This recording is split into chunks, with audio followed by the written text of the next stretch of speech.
So మనం ఈరోజు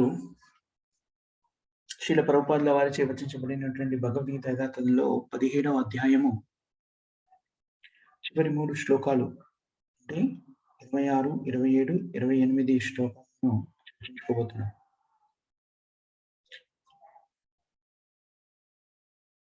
ఈ అధ్యాయం అంతా కూడాను మనం జాగ్రత్తగా గమనించినట్టయితే ముఖ్య విషయం ఏం చెప్పారు దీంట్లో అంటే జీవులందరి యొక్క పరమ లక్ష్యము శ్రీకృష్ణ చైతన్య మార్గంలో జీవించడం, కృష్ణ చైతన్యాన్ని స్వీకరించి ఆ మార్గంలో జీవించడం గురించి తెలియజెప్పారు. భౌతిక ప్రపంచం అంతా కూడాను త్రిగుణాలతో ముందుకు సాగుతుంది అని మనం అనేక సార్లు చర్చించుకున్నాము. 14వ అధ్యాయం ప్రత్యేకంగా దాంట్లో చర్చించాం. మళ్ళీ అనేక సందర్భాల్లో కూడాను శ్రీల ప్రభుపాదుల వారు మనకి భాష్యంలో ఆ విషయాన్ని స్పష్టంగా విశదీకరించి చెప్పారు. అలాగే రకరకాల కార్యక్రమాలు మానవుడు ఏదైతే నిర్వర్తిస్తూ ఉంటాడో, యజ్ఞాలు కానివ్వండి, యాగాలు కానివ్వండి, తపస్సులు కానివ్వండి, దానాలు కానివ్వండి, ఇలాంటి రకరకాల కార్యక్రమాలను నిర్వర్తిస్తూ ఉంటాం. చూడడానికి బాహ్యంగా ఇవన్నీ కూడాను దానము అంటే మనం ఏమనుకుంటాము, అన్ని దానాలు ఒకటే అనుకుంటాం. కానీ దీంట్లో చాలా స్పష్టంగా దానంలో కూడాను సత్వగుణ సమ్మోహితుడై చేస్తున్న దానము, రజోగుణ తమోగుణ ప్రభావితంతో చేస్తున్నటువంటి దానాలలోని వ్యత్యాసాన్ని మనకి స్పష్టంగా చెప్పారు. అంతేకాదు, దానం ఒకటే కాదు, అలాగే యజ్ఞం చేసినా కూడా ఈ త్రిగుణాలకి లోబడి ఏ రకమైన గుణము యొక్క ఆధీనంలో ఉండి వ్యక్తి యజ్ఞాన్ని కానీ, దానాన్ని కానీ, యజ్ఞము, దానము, తపస్సు ఈ కార్యక్రమాలు ఏవి నిర్వర్తించినా కూడా ఏ గుణ ప్రభావంతో చేస్తున్నాం అనే దాన్ని బట్టి దాని ఫలితం ఉంటుంది. ఇంత విస్పష్టంగా ఈ విషయాన్ని మనకి ఈ అధ్యాయంలో తెలియజేశారు. అందుకని మనం ఇంకా పొరపాటు పడేటువంటి ఆవశ్యకత, అవసరం కూడా లేదు. ఆ స్థితి రాదు. ఎందుకంటే ఇప్పుడు మనం పరిజ్ఞానవంతులం అయ్యాము. దానం చేసినప్పుడు ఎవరికి చేయాలి? యజ్ఞం చేసినప్పుడు ఎవరి సంతృప్తి కోసం యజ్ఞం చేయాలి? తపస్సు చేసినప్పుడు ఎవరి ఆనందం కోసం, ఎవరికి సంతృప్తిని కలిగించడానికి తపస్సు చేయాలి అనేటువంటి విషయాలు మనకి స్పష్టంగా అవగతమైనవి.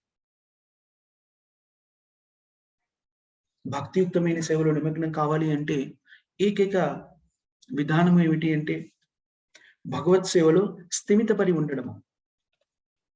అది మనకి కలియుగంలో హరే నామ హరే నామ హరే నామ ఇవ కేవలం అని చెప్పారు కదా. కలియుగంలో శ్రీ చైతన్య మహాప్రభు మనకి హరినామ సంకీర్తన ద్వారా స్థిమితపడవలసినటువంటి స్థితిగతుల్ని వివరించి చెప్పారు. ఏదైనా సరే భక్తియుక్త సేవకి ఎవరైనా సరే చాలా భక్తితో ఒక సేవా కార్యక్రమంలో నిమగ్నమైనారంటే ఆ భక్తి అనే పదం ఎవరికి ఉపయోగించబడాలి అంటే అది కేవలము నారాయణుడు, విష్ణుమూర్తి, శ్రీకృష్ణ భగవానుడి యొక్క సంతృప్తి కోసం చేసేటువంటి కార్యక్రమమే భక్తి అవుతుంది. చాలా శ్రద్ధ ఆసక్తులతో చేసేదాన్ని మనం భక్తి అంటాము. ఆ భక్తి ఇతరులకి చేసినప్పుడు దాని భక్తి అనే పదాన్ని సరళంగా మనం ఉపయోగిస్తాము దైనందిన జీవితంలో. కానీ ఆ భక్తి అనే పదానికి నిజమైన అర్థం ఏమిటి అంటే ఎప్పుడైతే మనం ఆ సేవలన్నీ కూడాను భగవంతుడైనటువంటి శ్రీకృష్ణుడి యొక్క సంతృప్తి కోసం గావిస్తామో అప్పుడే అది భక్తి అనబడుతుంది. అదే మన పరమ లక్ష్యం కూడాను. ఇక్కడని మనము ఓం తత్సత్ అనే పదాలలోని సందేశాన్ని, దాని తాత్పర్యాన్ని మనము నిన్న కూడా 3 శ్లోకాల్లో చర్చించుకున్నాం. ఇక్కడ కూడా పరతత్వమే పరమ లక్ష్యము అనేటువంటిది కూడాను ఈ సత్ అనే పదంచే సూచించబడుతుంది అని తెలియజెప్తున్నారు.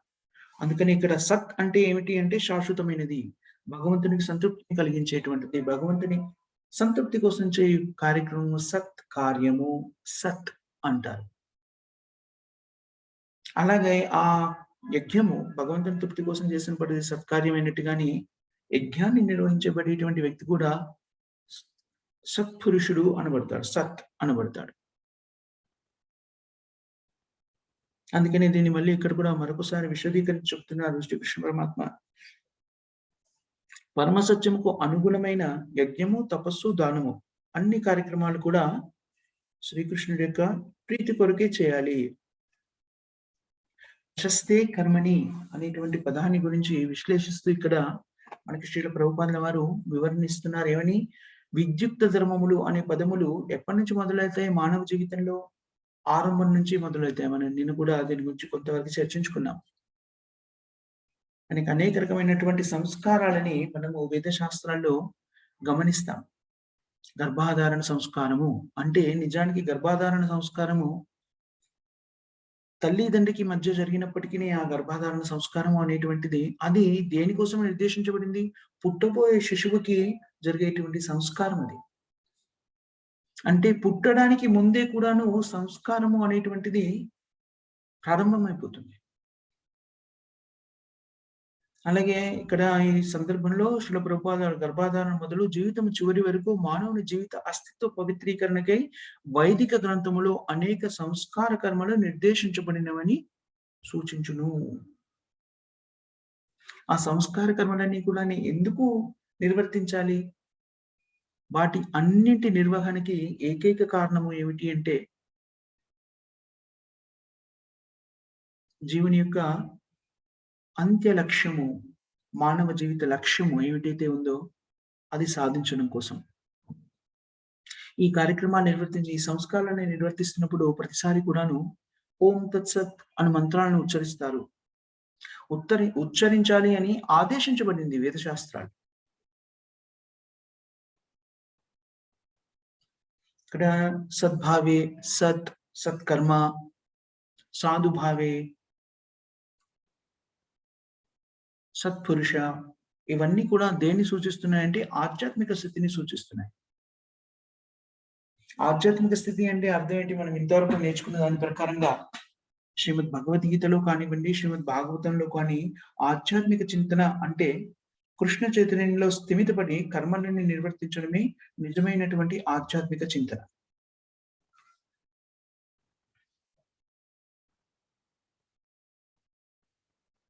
కృష్ణ చైతన్య మార్గంలో స్థిరపడి చేయు కర్మలన్నీ కూడా సత్వము, సత్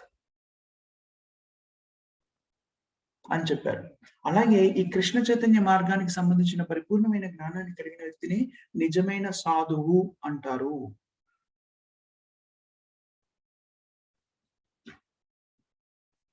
సో మనకి ఇక్కడ భక్తి అంటే ఏమిటి? సాధువు అంటే ఏమిటి? సత్వము అంటే ఏమిటి?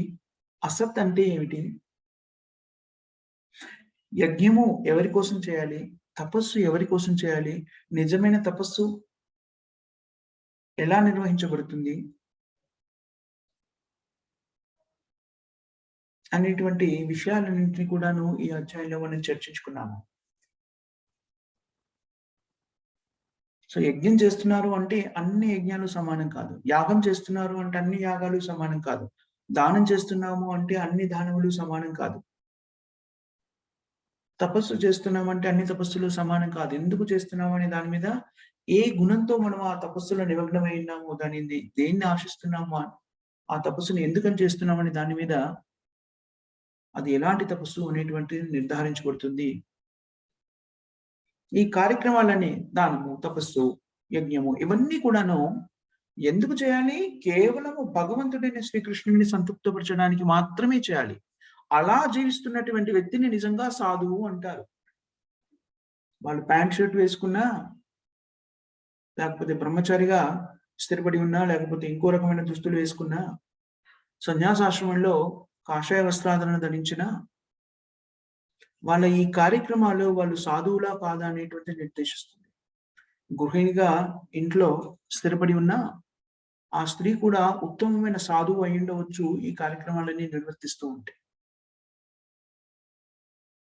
కృష్ణ చైతన్య మార్గంలో స్త్రీ పురుష భేదం లేదు. అందరూ కూడాను భగవంతుడు ఎక్కడ కన్నాను అలా విభేదించలేదు. అందరూ కూడాను జీవాత్మలే. అందరూ కూడాను ఈ భగవద్భక్తిని స్వీకరించవచ్చు.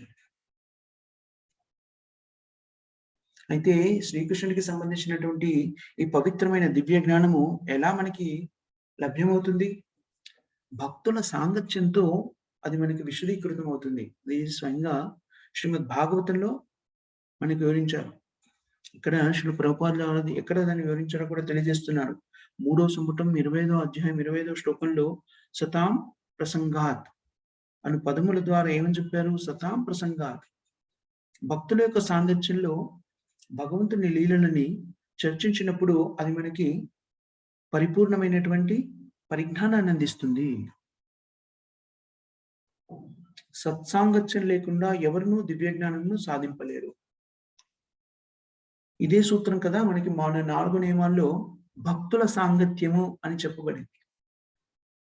ఆ సత్సాంగత్యం లేకుండా దివ్య జ్ఞానం మనకి లభింపదు.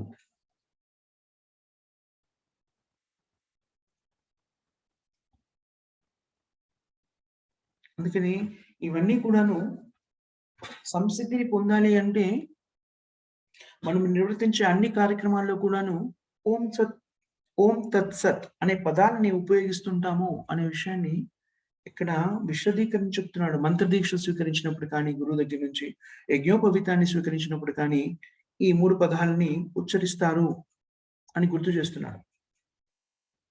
అన్ని రకాల యజ్ఞాలకి లక్ష్యం ఏమిటి? ఓం తత్సత్ అనేది అను దేవాది దేవుడే. తదర్థీయం, తదర్థీయం అంటే దానికి అర్థం ఏమని చెప్తున్నారు ఇక్కడ? భగవానునికి సంబంధించినటువంటి సేవా కార్యక్రమాలన్నింటినీ కూడాను తదర్థీయం, భగవంతుని యొక్క సంతృప్తి కోసం చేసేటువంటి కార్యక్రమాలన్నీ కూడాను భక్తియుక్తమైన సేవగా నిర్వచించబడింది. భక్తియుక్తమైన సేవలు అనేకంగా ఉన్నాయి. మనం ఇంతకు ముందు కూడా కొన్నిసార్లు చర్చించుకున్నాము. ఆధ్యాత్మిక గురువు భక్తులందరినీ కూడాను, శిష్యులందరినీ కూడాను వాళ్ళ యొక్క మానసిక స్థితిని బట్టి, అభిరుచిని బట్టి భగవత్ సేవలో నిమగ్నం చేస్తారు అని మనం నేర్చుకున్నాం. అనంతమైన కృష్ణ చైతన్యంలో అనంతమైనటువంటి సేవలు ఉన్నాయి. 1, 2 కాదు. మనం ఇంతకుముందు కూడా ఉదయమో లేకపోతే నిన్నో కూడా చర్చించుకున్నాం. ఏమని? భగవత్ సేవలో నిమగ్నమైనప్పుడు వాళ్ళ అభిరుచిని బట్టి ఎలా నిర్వర్తిస్తారో, ఎవరికైనా చిత్రలేఖనం వేయాలనొచ్చు, ఒకరికైనా గాత్రం ఉండొచ్చు, మంచి గాత్రం. ఇంకొకరికి వంట చేయడంలో ఆసక్తి ఉండొచ్చు. ఇంకొకరికి పరిసరాన్ని శుభ్రంగా ఉంచడంలో ఆసక్తి ఉండవచ్చు. కొందరికి అలంకరణ చేయడంలో ఆసక్తి ఉండవచ్చు. ఇలాగా రకరకాలమైనటువంటి సేవలు. కొందరికి విక్రయము, అమ్మడంలో ఆసక్తి ఉంటుంది. దానికి కూడా మనకి కృష్ణ చైతన్య మార్గంలో ఆ సేవ కూడా ఉంది. పుస్తక విక్రయం.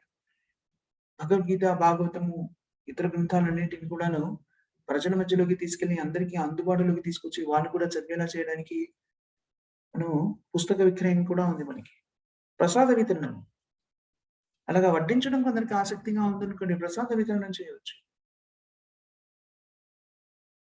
చివరికి భోజనం ఆసక్తిగా ఉంటే ప్రసాదాన్ని సేవించవచ్చు.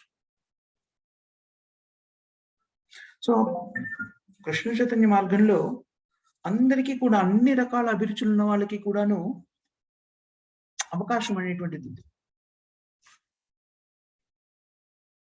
ఎవరికైనా ధనార్జనలో ఆసక్తి ఉందనుకోండి, ఆర్జించి దాన్ని భగవత్ సేవలో వినియోగించవచ్చు. భగవంతుని యొక్క దివ్యమైనటువంటి లీలలన్నింటినీ ప్రచారం చేయవచ్చు. ఇవన్నీ సేవలు కూడాను భగవత్ సేవలే. ఓం తత్సత్ అంటే ఇంకోటి ఏమిటి? తదర్థీయం. భగవంతుని యొక్క సంతృప్తి కోసం చేసేటువంటి దివ్యమైనటువంటి కార్యక్రమాలే. అందుకని ఇక్కడ ఏం చెప్తున్నాడు? ఓం తత్సత్ అనేటువంటి వేద మంత్రాన్ని సఫలీకృతం చెందడానికి అన్ని కూడా భగవంతుని సంతృప్తి కోసం చేస్తున్నాం అని తెలియజెప్పడానికి వినియోగిస్తారు, ఉపయోగిస్తారు అని చెప్తున్నారు. అలా కాకుండా పరమ పురుషుడైనటువంటి శ్రీకృష్ణ భగవానుడి మీద శ్రద్ధ లేకుండా చేసేటువంటి ఏ కార్యక్రమం అయినా కానివ్వండి, యజ్ఞం కానివ్వండి, దానం కానివ్వండి, తపస్సు కానివ్వండి, అదంతా కూడా ఏమంటారంటున్నాడు? అసత్. అసత్ అంటే ఏంటి? నిరుపయోగమైనది, అశాశ్వతమైనది. అది ఈ జన్మలో కానీ తరువాతి జన్మలో కానీ ఉపయుక్తంగా ఉండదు. అవంతా కూడా నిరుపయోగమే అవుతుంది. మనం చాలాసార్లు మన దైనందిన జీవితంలో మన చుట్టూ ఉన్న వాళ్ళ దగ్గర నుంచి ఈ పరిజ్ఞానం లేని సమయంలో మనం కూడా చేసి ఉంటాము. రకరకాల కార్యక్రమాలు చేస్తుంటాం భక్తి పేరు మీద. చేస్తూ ఉంటారు. ఇప్పటికి కూడా మనం చూస్తూ ఉంటాం. చాలా పెద్ద స్థాయిలో యజ్ఞాన్ని నిర్వర్తిస్తుంటారు. యాగాలు, యజ్ఞాలు, తపస్సులు. మనం ఒకసారి చెప్పుకున్నాం కదా, ఎలాంటి తపస్సు చేస్తారు అంటే మంచినీటిని కూడా స్పృశించకుండా 24 గంటల పాటు ఉపవాసం ఉండడము. ఏదో ఒక కార్యసిద్ధి కోసం ఏదో ఒక దేవుడినో, దేవతనో ఎవరినో ప్రామాణికంగా స్వీకరించి, లేకపోతే ఏ వ్యక్తినో గురువు అనే భావనతోని గాని ఇలాంటివన్నీ చేస్తూ ఉంటారు. ఇవన్నీ కూడాను అసత్ అని చెప్పబడింది ఇక్కడ. అసత్ అంటే అజ్ఞానంతో కూడుకున్నటువంటి కార్యక్రమం. భౌతికమైనటువంటి కార్యక్రమం. ఇలాంటి కార్యక్రమాలు కేవలం శ్రమని మాత్రమే కలిగిస్తాయి. అందుకని మనం ఈ అధ్యాయంలోనే ఒకానొక చోట ఉపవాస దీక్ష గురించి మాట్లాడుకుంటూ, ఆ ఉపవాస దీక్ష కూడా ఎవరి సంతృప్తి కోసం చేయాలి? భగవంతుడైనటువంటి నారాయణుడు శ్రీకృష్ణుని సంతృప్తి కోసం మాత్రమే చేయాలి. అలా కాకుండా ప్రత్యేకంగా మనం ఏ లక్ష్య సాధన కోసమనో నిరాహార దీక్ష చేయడము, ఆమరణ నిరాహార దీక్ష చేయడం, భౌతికమైనటువంటి కోరికలని పొందడం కోసమో, లేకపోతే మన పై అధికారులో ఉన్నతమైన స్థితిలో ఉండి నిర్ణయాలు తీసుకునే వ్యక్తులను ఒత్తిడి చేయడానికి ఇలాంటి నిరాహార దీక్షలు చేయడం, ఇవన్నీ కూడాను నిరుపయోగమైనటువంటి నిరాహార దీక్షలు. అవి ఎలాంటి ఆధ్యాత్మికతకి తోడ్పడేటువంటి విషయాలు కావు.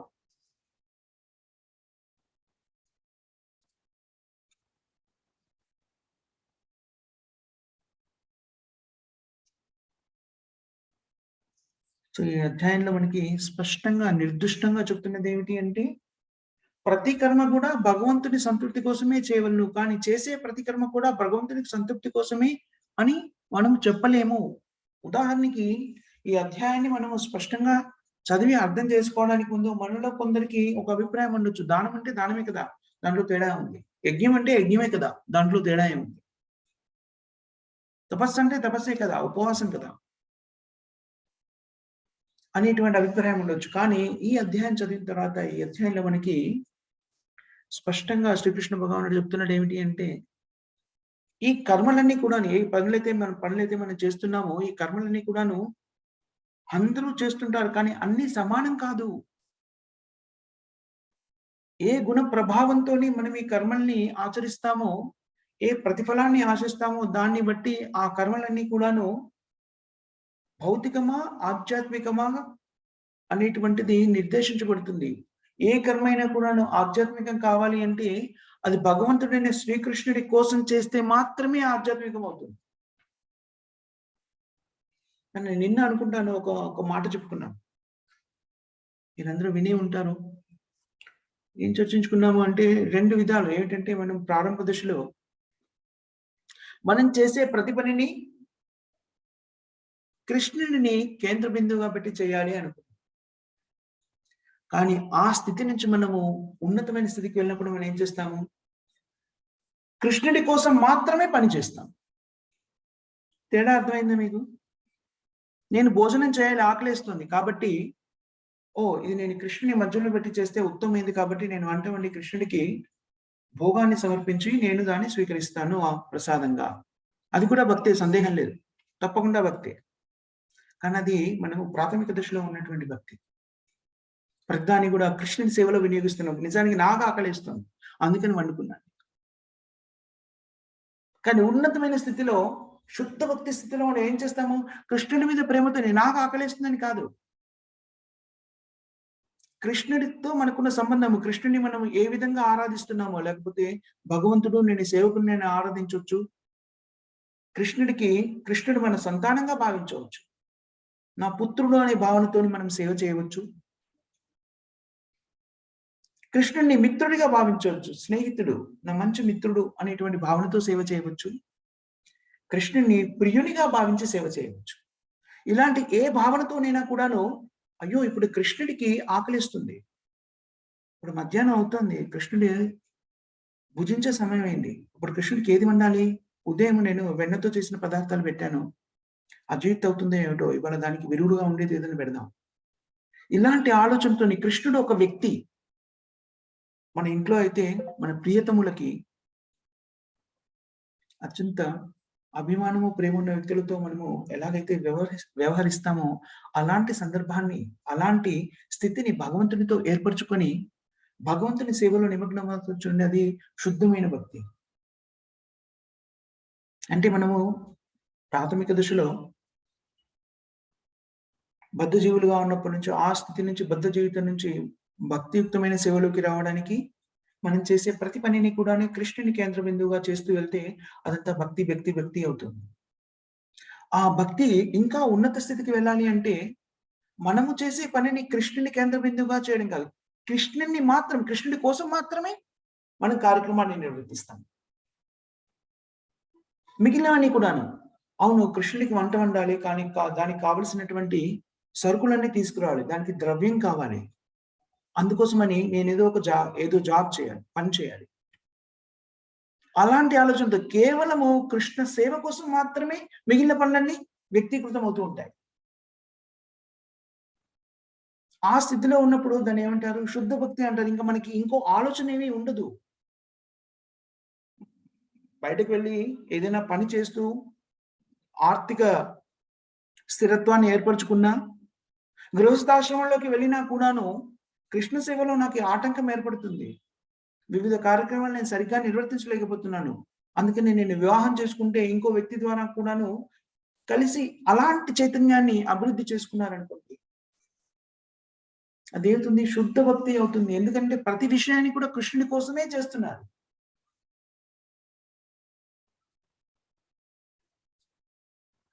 మూడు దశల గురించి మనము నేర్చుకున్నాం ఇంతవరకు చదివిన దాంట్లో. ఒకటి ఏంటంటే బద్ధ జీవుల దశ. కృష్ణుడి మీద ఆసక్తి ఉండదు. కృష్ణుడి గురించి వినాలి అనిపించదు. భక్తి అంటేనే పెద్దగా ఆసక్తి ఉండదు. కానీ శుద్ధ భక్తుల యొక్క సాంగత్యం మూలంగా కానివ్వండి, శాస్త్రాల మూలంగా కానివ్వండి, భగవంతుని యొక్క రిప్రజెంటేటివ్స్, భగవంతుని ప్రాతినిధ్యం వహిస్తున్నటువంటి భక్తులు కానివ్వండి, వాళ్ళ ద్వారా మనం ఎప్పుడైతే భగవంతుని యొక్క ఆదేశాన్ని వింటామో అది విద్యుక్త ధర్మము అనుకొని పాటించడం. అలాంటి స్థితి కూడాను ఉన్నతమైన స్థితే. చతుర్విధా భజంతే మాం జనాస్తు సుకృతినో అర్జున ఆర్ధో జిజ్ఞాసురర్థాది జ్ఞాని చ భరతస్పృశ. 4 రకాలైనటువంటి పుణ్య వ్యక్తులు భగవంతుణ్ణి ఆరాధిస్తారు. దాంట్లో ఆర్ధో కష్టాల్లో ఉన్నారు. ఇంకో దారి ఏమీ తెలియట్లేదు. కలుగుతున్న కష్టానికి మార్గం ఏమిటో తోచడం లేదు. అలాంటి సమయంలో భగవంతుని ఆరాధిస్తారు. ఆర్ధో ఆ వేదనతోని భగవంతుని ఆరాధిస్తారు. భగవంతుని గురించి ఆలోచిస్తూ ఉంటారు వ్యక్తులు. అది ఒక రకమైనటువంటి వ్యక్తులు. జిజ్ఞాసు అందరూ మాట్లాడుతుంటారు కదా! ఏదో శక్తి ఉంది. భగవంతుడు అంటారు, అతన్ని అంటారు. భగవంతుడు అంటే ఎవరు? ఏంటి? అసలు భగవంతుడికి నాకు ఏమైనా సంబంధం ఉందా? నేనంటే ఎవరు నిజానికి? అనేటువంటి జిజ్ఞాసతో భగవంతుడు అంటే ఎవరో తెలుసుకున్నటువంటి ఆసక్తితో భగవంతుడిని ఆరాధిస్తారు కొందరు. భగవంతుని గురించి, దివ్య గుణాల గురించి తెలుసుకునే ప్రయత్నం చేస్తారు. ఆర్ధో జిజ్ఞాసు అర్థాది. భగవంతుడు అన్నింటికీ కారణభూతము అని తెలిసినప్పుడు ఏదైనా కార్యము పూర్తి కావడానికి వ్యక్తులు భగవంతుని దగ్గరికి వెళ్తారు. వెళ్ళి ఏం చేస్తారు? నాకు ఈ కార్యం పూర్తయితే నేను ఇది ఇస్తాను. నాకు ఈ ఈ ఈ పనిలో సఫలీకృతము. నేను ఈ పనిలో సఫలీకృతునైతే వచ్చి తలనీలాలు ఇస్తాను. 1016 హుండీలో వేస్తాను. ఏదైతే స్తోమతను బట్టి. లేదనుకుంటే కొంతమంది నేను అది కూడా గమనించాను. నాకొచ్చే లాభంలో 10% నీది భగవంతుడా. 10% పార్ట్నర్. ఆర్ధో జిజ్ఞాసు అర్థాది. చివరోడు జ్ఞాని. సంపూర్ణ పరిజ్ఞానాన్ని సంతరించుకొని జీవేర స్వరూపే కృష్ణ నిత్యదాస్ అనేటువంటి జ్ఞానాన్ని సంతరించుకొని దానికోసమే భగవంతుని సేవలో నిమగ్నమై ఉండేవాడు. ఆ జ్ఞానాన్ని సంపాదించుకొని తన విద్యుక్త ధర్మాన్ని పాటించడం కోసమని భగవత్ సేవలో నిమగ్నమై ఉండేవాడు. ఇలాగా 4 రకాలైన సుకృతి అదృష్ట జాతకులు, పుణ్యాత్ములు. ఈ 4 రకాలైనటువంటి పుణ్య పురుషులు భగవత్ సేవలో నిమగ్నమవుతారు.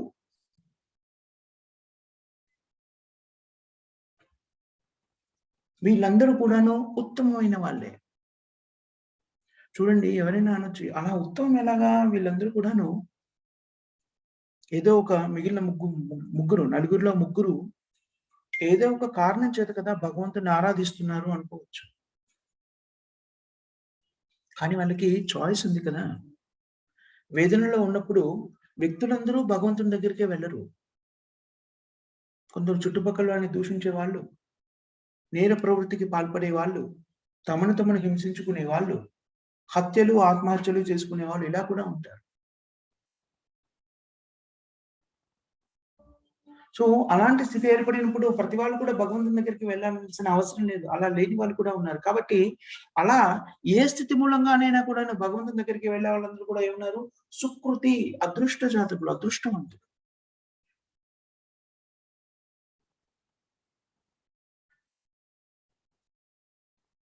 సో, అందుకని భగవంతుని ఏ స్థితిలో ఉండి ఆరాధించినా కూడాను అది ఉత్తమమైనదే. కానీ ఇలా కొన్ని కారణాలతో, కోరికలతో ఆరాధించే వాళ్ళ ఆరాధన దేంతో కలుషితమైపోతుంది? జ్ఞాన కర్మాది కోరికలతో కలుషితమైపోతుంది. ఏదో కర్మకాండలో విభాగంగానో, లేకపోతే జ్ఞానకాండలో విభాగంగానో, లేకపోతే ఏదో ఒక రకమైనటువంటి కర్మ కదా ఇదంతా కూడాను ధర్మార్థ కామ మోక్షాలు, ధర్మ, అర్థ, కామ మోక్షాలు ఈ 4 కూడాను కామ్య కర్మలకి సంబంధించినటువంటి విషయాలు. వీటికి సంబంధించిన వాటిలో నిమగ్నమయ్యే వ్యక్తులు భగవత్ సేవలో నిమగ్నమైతే కూడా భగవత్ సేవలో నిమగ్నమైతేనే ఉన్నతమైనది. కానీ ఇప్పుడు కొంత కాలుష్యంతో కూడుకున్నటువంటిది. స్వచ్ఛమైన హృదయం కాదు. ఇంకా కొన్ని కల్మషాలున్నాయి హృదయంలో. కానీ ఎప్పుడైతే భగవత్ సేవలో నిమగ్నమై ఉంటామో ఆ కల్మషాలన్నీ కూడా మెల్లమెల్లిగా తొలగిపోతాయి. కృష్ణ చైతన్య మార్గంలో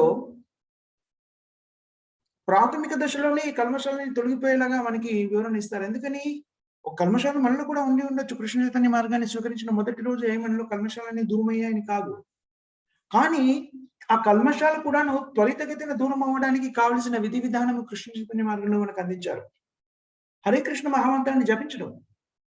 ఎంతటి పాపాత్ముడైనా సరే, ఎంతటి దుష్కర్మలని ఆచరించిన వ్యక్తి అయినా సరే, హరే కృష్ణ మహామంత్రాన్ని జపించడం ద్వారా ఆ కర్మల ఫలితాలన్నింటినీ కూడాను తొలగింపజేయగలుగుతాడు. నామామృతము అనేటువంటి శ్రీల ప్రభుపాదుల వారి ఈ నామానికి సంబంధించినటువంటి గుణగణాన్ని శ్రీల ప్రభుపాదుల వారు వివిధ గ్రంథాల్లో వర్ణించారు, శాస్త్రాల నుంచి స్వీకరించి. వాటికి సంబంధించిన పరిజ్ఞానం ఎంతను దాటిని ఎక్కడెక్కడైతే శ్రీల ప్రభుపాదుల వారు వివరించి చెప్పాడో దాన్ని ఒక సంకలనంగా, ఒక పుస్తకంగా ముద్రించారు. అది నామామృతం అని చెప్పబడుతుంది. మనము దాని గురించి చర్చించుకోవడం మొదలెడదామని అనుకున్నాం. త్వరలో మొదలెడదాం దాని గురించి. దాంట్లో చాలా చక్కగా నామం యొక్క గొప్పతనాన్ని వివరిస్తారు నామామృతంలో. నామానికి ఎంత గొప్ప శక్తి ఉంది అంటే, ఒక్క హరే కృష్ణ మహామంత్రం ఒక్కసారి పఠిస్తే ఒక వ్యక్తి తను ఎన్నో కోటాను కోట్ల జీవితాల్లో కూడాను చేయలేనటువంటి పాపాలన్నింటిని కూడా తొలగించగలిగేటువంటి శక్తి హరే కృష్ణ మహామంత్రానికి ఉంది. శుద్ధ స్థితిలో హరినామాన్ని ఒక్కసారి జపిస్తే చాలు, మనిషి ముక్తుడైపోతాడు. కృష్ణ చైతన్య మార్గము ఆ స్థితిని పొందడానికి కావలసినటువంటి సదుపాయాన్ని మనకి కలుగజేస్తోంది. సో మనకి అధ్యాయం చివరికల్లాను ఇప్పటిదాకా చదువుకున్న దాంట్లో మనకు అర్థమయ్యేది ఏమిటి అంటే, కృష్ణ చైతన్య మార్గం చాలా ఉన్నతమైంది. ప్రతి ప్రక్రియని కూడాను భగవంతుడైన శ్రీకృష్ణుని కేంద్ర బిందువుగా చేస్తే అది భక్తి అనిపించుకోబడుతుంది. భక్తిలో రకరకాల దశలున్నాయి. కనిష్టాధికారి, మధ్యమాధికారి, ఉత్తమాధికారి భక్తుడు అని విభజించబడింది. భక్తుల సాంప్రదాయ సింధులో శ్రీ రూప గోస్వామి చాలా చక్కగా వివరిస్తారు వాటికి సంబంధించినటువంటి విషయాల్ని. సో మన లక్ష్యం ఏమిటి అంటే, శుద్ధ భక్తి స్థితిలోకి వెళ్ళడము మన లక్ష్యము. ఆ లక్ష్యాన్ని చేరుకోవాలి అంటే ఎలా సాధ్యమవుతుంది? మనలోని కల్మషాలన్నీ కూడా తొలగిపోతే, హృదయం పవిత్రీకరించబడితే మనం భగవంతుణ్ణి స్వచ్ఛంగా ఆరాధించగలుగుతాము. భగవత్ ప్రేమ అనేటువంటిది ప్రకటితమవుతుంది. భగవంతుని మీద ప్రేమ అనేటువంటిది. ఆ వివిధ దశల్ని కూడా భక్తి రసామృత సింధులో చక్కగా వివరించారు. దా శ్రద్ధ తదా సాధు సంగ. శ్రద్ధ అనేటువంటిది ప్రాథమికమైనటువంటి అర్హత. శ్రద్ధ ద్వారా మనం ఏం చేస్తాము? సాధువుల యొక్క సాంగత్యాన్ని స్వీకరిస్తాము. సాధువుల సాంగత్యంలో ఏం చేస్తాం మనము? భజన క్రియలో నిమగ్నులమవుతాము. అలా భజన క్రియలో నిమగ్నమైనప్పుడు అనర్థ నివృత్తి మన హృదయంలో ఉన్నటువంటి రకరకాల కల్మషాలన్నీ కూడాను మెల్లమెల్లగా తొలగిపోతూ ఉంటాయి. శుద్ధి చెందుతూ ఉంటుంది.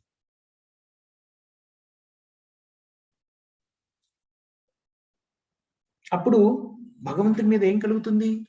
ఆరాధన భావం. ఆ ఆరాధన భావం ఏమవుతుంది? భక్తి ఎక్కడి దాకా వెళ్తుంది? ప్రేమగా మారుతుంది భగవంతుని మీద. భగవత్ ప్రేమ అనేటువంటిది అత్యంత ఉన్నతమైన స్థితి. మనం ఇందాక చెప్పుకున్నాం చూడండి.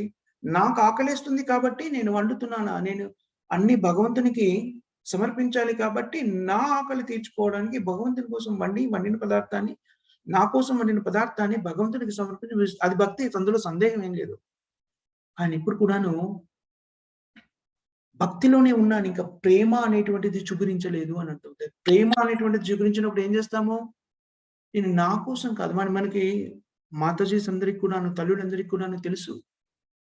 చాలా సార్లు వాళ్ళు వాళ్ళ కోసం కాదు, కుటుంబ సభ్యుల కోసం, పిల్లలు, భర్త, ఇంకా పెద్దవాళ్ళు ఎవరైనా ఉంటే అత్తమామలు, అమ్మానాన్నలు వాళ్ళందరికీ కూడాను వాళ్ళ గురించి ఆలోచించి వాళ్ళకి ఇది ఇష్టం. ఇది చేయాలి. ఈరోజు వాడి పుట్టినరోజు, వాడికి ఇది చాలా ఇష్టం. ఇలాంటి తల్లులందరూ చేస్తుంటారు. మనం చూస్తుంటాం. ఎందుకు చేస్తున్నారు అది? ప్రేమతో చేస్తున్నారు. అలాంటి ప్రేమని మనం భగవంతుని మీద కూడా ఏర్పరచుకున్నప్పుడు అది శుద్ధమైన భక్తి అవుతుంది. మనకు భగవంతుని మీద అలాంటి ప్రేమ ఎప్పుడో కలుగుతుంది? మనం ముందుగా భగవంతుడు వ్యక్తి అని మనం అర్థం చేసుకున్నప్పుడు, భగవంతుడు నిరాకారుడు కాదు. భగవంతుడు వ్యక్తి. మనలాగే వ్యక్తి. వ్యక్తి అంటేనే వ్యక్తిత్వం ఉంటుంది. వ్యక్తిత్వము అంటేనే ప్రత్యేకమైనటువంటి గుణగణాలుంటాయి. కొన్ని ఇష్టాలు, కొన్ని అయిష్టాలు ఉంటాయి ప్రతి వ్యక్తిలోను. అలాగే భగవంతుడైన శ్రీకృష్ణుడికి ఉన్నటువంటి ఇష్టాలు, అయిష్టాలు. ఎందుకంటే భగవంతుడు కూడా వ్యక్తి కాబట్టి భగవంతుడికి కొన్ని ఇష్టాలు, కొన్ని అయిష్టాలు ఉన్నాయి. గోమాత అంటే భగవంతునికి చాలా ప్రీతి. వెన్న అంటే భగవంతునికి చాలా ఇష్టం. పాలతో చేసిన పదార్థాలు అంటే ఆయనకి చాలా ఇష్టం.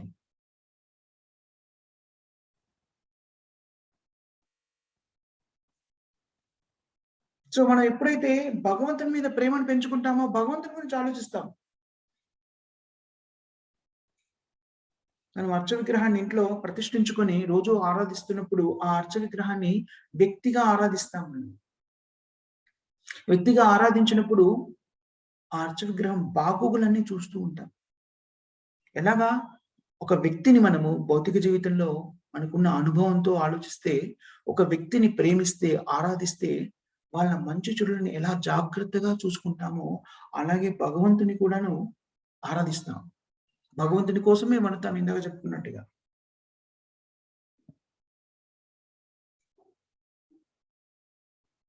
పవలింపు సేయ భగవంతునికి నిద్రపుచ్చడం. మేల్కొల్పు సేవ ఉదయమే భగవంతుని నిద్రలేపడము. అర్చన, ఆరాధన అదంతా కూడాను మనం భగవంతుని కోసమే నిర్వర్తిస్తున్నప్పుడు భగవంతుని కోసమే నిర్వర్తిస్తున్నప్పుడు ఏమవుతుంది? మనం ఇందాక అనుకున్నాం చూడండి. మనం చాలా సార్లు చెప్పుకుంటాం.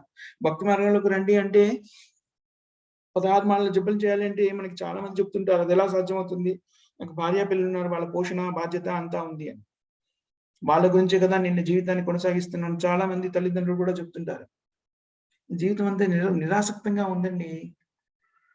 ఏదో జీవిస్తున్నాను పిల్లలున్నారు కదా అంటారు. వీళ్ళకసలు ఇంద్రియ తృప్తి లేనప్పటి నుంచి పూర్తిగా ఇంద్రియ భోగాలన్నీ త్యజించినట్టుగాను. చాలా మందిని మనం గమనిస్తూ ఉంటాం. కొన్నిసార్లు నిజంగా నిరర్థకంగా ఉంటుంది జీవితము. పిల్లల కోసమే జీవిస్తున్నాం అనేవాళ్ళు ఉంటారు. ఎందుకని? పిల్లల మీద ప్రేమ, ఆప్యాయత ఉంది కాబట్టి. అలాగే మనం ఎలాంటి స్థితికి వెళ్ళాలి? కేవలం భగవంతుని కోసమే జీవితాన్ని జీవించాలి. ఆ స్థితిలో మనం చూడండి ఇప్పుడు మనం ఒక పిల్లవాడిని పోషించడానికి ఇంట్లో ఉద్యోగం చేయడము, ఆర్థిక స్థిరత్వాన్ని ఏర్పరచుకోవడము, రకరకాల వనరులని ఇంటికి తీసుకురావడము, ఆహారాన్ని తయారు చేసి అందించడం ఇవన్నీ ఎందుకు చేస్తున్నాము? ఆ సంతానం మీద మనకున్నటువంటి అభిమానంతోని, ప్రేమతోని చేస్తున్నాం. అప్పుడు మనం భగవంతుడిని కూడాను మన సంతానమనో, లేకపోతే మన ప్రియుడనో, మన స్నేహితుడనో, మన మిత్రుడనో అనుకోని చేశామనుకోండి, అది శుద్ధ భక్తి అనిపించుకున్నది. అలాంటి స్థితిలో మనము ప్రతి పనిని కూడాను ఎప్పుడైతే భక్తి మార్గంలో ఉండడానికి, జపం చేయడానికి పిల్లలు, సంతానము, దాంపత్యము ఇవన్నీ అడ్డొస్తున్నాయి అనుకుంటాము. అప్పుడు మనకేమనిపిస్తుంది అంటే, ఏ పని చేయాలన్నా కూడాను, అవును కృష్ణుడికి ఇవాళ భోగాన్ని సమర్పించాలి కదా! నేనిప్పుడు మధ్యాహ్నం ఆ ప్రోగ్రామ్‌కి వెళ్ళాననుకోండి, మరి మధ్యాహ్నం భగవంతుడికి ఆరగింపు ఎవరు చేస్తారు? ఎలాగా? నేను భగవంతునికి ఆరగింపు అయ్యాకే నేను వెళ్తా. చూసారా మనం ఇప్పుడేం చేస్తాము ఈ భౌతిక జీవనంలో ఉన్నప్పుడు? మన పిల్లల గురించి ఆలోచిస్తాం. మన మీద ఆధారపడి ఉన్నవాళ్ళు అనుకుంటామే వాళ్ళ గురించి ఆలోచిస్తాం. ఎవరి మీదైతే మనకి ప్రేమ, అభిమానం చూసారో, నా భర్త వస్తారని మధ్యాహ్నం వస్తానన్నారు. భోజనం చేయకుండా నేను మీతో బయటికి రాలేను. సినిమాకి నాకు రావాలని ఉంది. కానీ మా భర్త వస్తానన్నారు ఇప్పుడు భోజనానికి. అందుకని నేను ఆయన సేవలో ఉండాలి. నేను రాలేను. నా పిల్లలు వస్తారండి. అందుకని నేను రాలేను. చూసారా?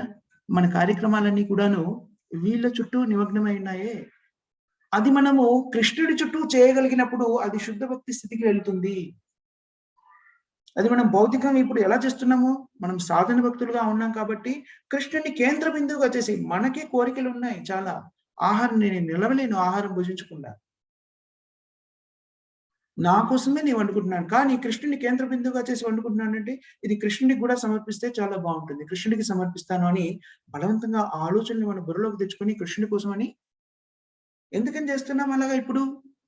మనము సాధన భక్తి స్థితిలో ఉన్నాము. ప్రాథమిక దశలో ఉన్నాం కాబట్టి సాధన చేస్తున్నాము. అలాంటి అభ్యాసాన్ని చేస్తున్నాము. కానీ మనకి ఈ అభ్యాసాన్ని చేస్తూ ఉంటే ఒకానొక స్థితి వస్తుంది ఏంటంటే, మనం ప్రతి పనిని కూడా కృష్ణుడి కోసమే చేస్తాం. అలా చేసినప్పుడు మనం అనుకున్నామే కృష్ణనామంలో మాధుర్యాన్ని గురించి మనం చెప్పుకుంటామే. ఆ మాధుర్యాన్ని మనం అనుభవిస్తాం. మనమే వద్దు అంటే కూడాను నోరు జపించడం, నాలుక భగవన్నామాన్ని జపించడము ఆపదు.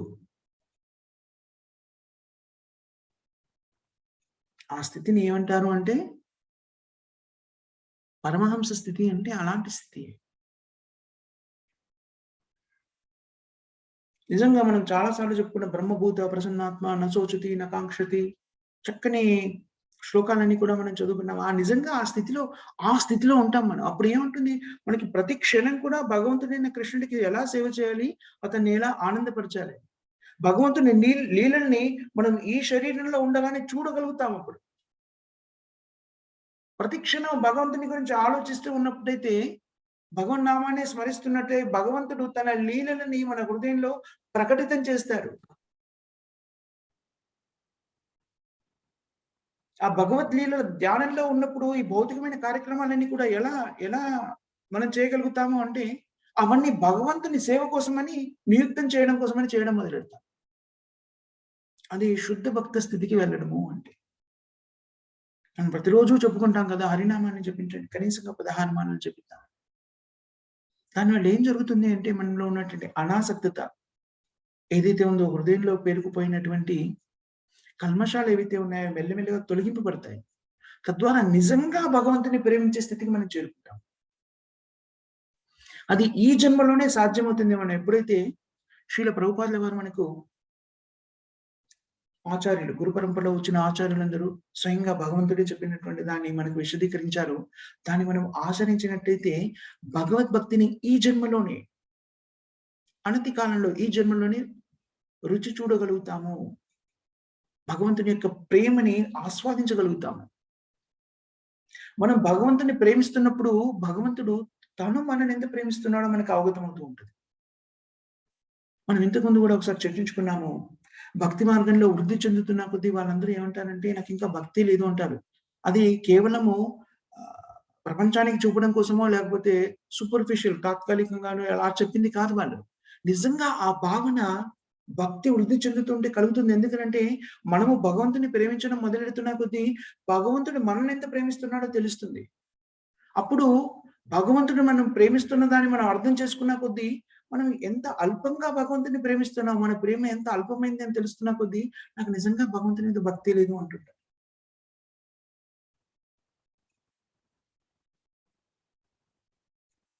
అలాంటి స్థితికి పొందగలిగినటువంటి జ్ఞానాన్ని మనకి ఈ అధ్యాయంలో అందజేశారు. జాగ్రత్తగా గమనించినట్టయితే ప్రతి క్రియని కూడాను 3 విభాగాల్లో స్పష్టంగా చర్చించి, విశదీకరించి మనకి తెలియజేశాడు కృష్ణుడు. సత్వగుణంలో చేసే కార్యాలు, రజోగుణంలో చేసేటువంటివి, తమోగుణ ప్రభావంతో చేసేటువంటి వాటి వల్ల కలిగేటువంటి ఫలితాలన్నీ కూడా అని చెప్పేసి, ఈ గుణాలకు అతీతంగా ఉన్నటువంటి కృష్ణ చైతన్య మార్గంలో స్థిరపడి ఉన్నట్టయితే, మనం ఎలా భక్తి భావనలో అభ్యున్నతిని సాధించగలుగుతాము అనేటువంటిది ఈ అధ్యాయంలో స్పష్టంగా వివరించి చెప్పారు.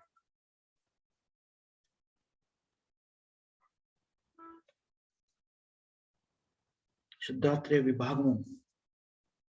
భాగములు. త్రయ అంటే 3. శ్రద్ధ అంటే మనందరికీ తెలుసు. 3 గుణాలతోని కూడుకున్న వ్యక్తులు చూపించేటువంటి శ్రద్ధ ఏ విభాగానికి, ఈ విభాగాల్లో చూపించేటువంటి శ్రద్ధ దానంలో కానివ్వండి, తపస్సులో కానివ్వండి,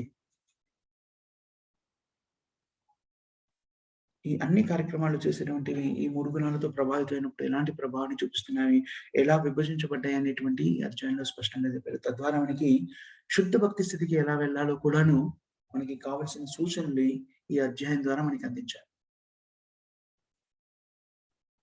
సో ఇక్కడ మనం ముగిద్దాము. ఎవరికి ఏమైనా క్వెషన్స్ గాని, కామెంట్స్ గాని ఉన్నాయా మాతాజీ, ప్రభుజీస్?